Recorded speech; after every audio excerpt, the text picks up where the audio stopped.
Hey everyone, let's talk about money, specifically the middle-class money trap. If you grew up in a middle-class family, you've probably heard this. Study hard, get a good job, and life is set. But what if I told you that this advice might be keeping you from true financial freedom? The middle class often finds itself in a cycle, earning, spending, and repeating, without ever really building wealth. Let me explain why this happens, and how you can break free. Today we're diving deep into the 4 biggest money traps that keep the middle class stuck. Stick around until the end, because I'm sharing the escape plan for each one. We'll explore the common pitfalls and how to navigate around them. By the end of this video, you'll have actionable steps to start building real wealth. So let's get started on this journey to financial freedom. The first trap is insidious. It creeps up on you slowly. It's called lifestyle inflation. Here's how it works. You get a raise, amazing, right? You deserve it. So, you celebrate with a few meals out, maybe some new clothes. No harm there, right? But then, that slightly nicer apartment is within reach. And hey, you're working so hard, you deserve that upgrade, don't you? Before you know it, your expenses have matched or even exceeded your new income. Sound familiar? This is how the middle class stays stuck. They think, I deserve it. But the wealthy, they ask, can I afford to delay this and invest first? See the difference? One mindset keeps you on the treadmill, the other builds lasting wealth. So what's the escape plan? It's simple but not easy. Lock your lifestyle for the next 2 years. That's right, no major upgrades. Treat your raises like they don't exist. Instead of spending them, invest that money. You'll be amazed at the difference it makes. Let's talk about the dangerous game of keeping up with the Sharmas. Middle-class families often fall into the trap of equating EMIs with status. They take on huge loans for things they can't truly afford, just to project an image of success. New car? EMI. Destination wedding? EMI. The latest iPhone? You guessed it, EMI. But here's the thing. Debt disguised as convenience is still debt. It's a weight that holds you back from achieving true financial freedom. The wealthy understand a simple rule. If you can't buy it twice, you can't afford it.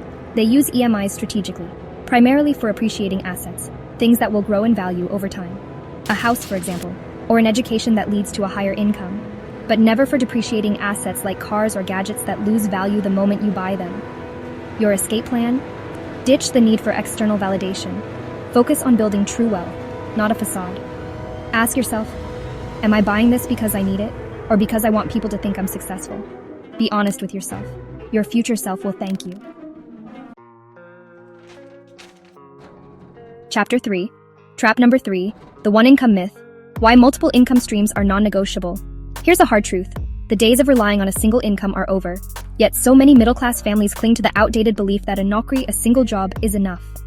But in today's volatile world, that's a recipe for disaster. What happens if you lose your job? What if your industry changes? What if unexpected expenses arise? Relying on one income stream is like building your financial house on sand. The wealthy understand the power of diversification. They have multiple streams of income, from investments, side hustles, rentals, you name it. This doesn't mean you need to become a serial entrepreneur overnight. But it does mean you need to start thinking differently. Your escape plan? Start small. What skills do you have? Can you freelance? Can you create and sell something online? Can you turn a hobby into a side hustle? The internet has made it easier than ever to generate income outside of a traditional job. Explore your options, get creative, and start building your own safety net. Chapter 4. Trap number 4. The investment inertia. Why playing it safe can be risky. This one is close to my heart. Many middle-class families are risk-averse. They park their hard-earned savings in fixed deposits and think they're doing enough. But here's the catch: inflation, that silent thief, eats away at the value of their savings over time. They're playing it safe but actually losing money in the long run. The wealthy, on the other hand, understand that investing is the key to growing wealth.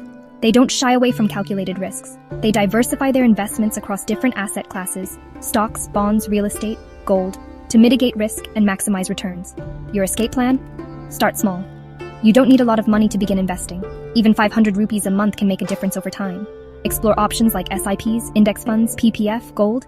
There are plenty of resources available to help you get started. The important thing is to start now and develop a consistent investing habit. Break the cycle. Choose financial freedom. Look, being middle class is not a problem. It's a great starting point. But staying stuck there because of outdated thinking, that's a problem. You don't escape the trap by earning more. You escape by thinking differently. So today, I have a challenge for you. Ask yourself, am I spending to impress or investing to grow? If you felt this, if you are Meera or know someone like her, share this video. Let's break the cycle together. Like, comment I choose freedom and subscribe for more finance plus mindset truths. See you in the next one.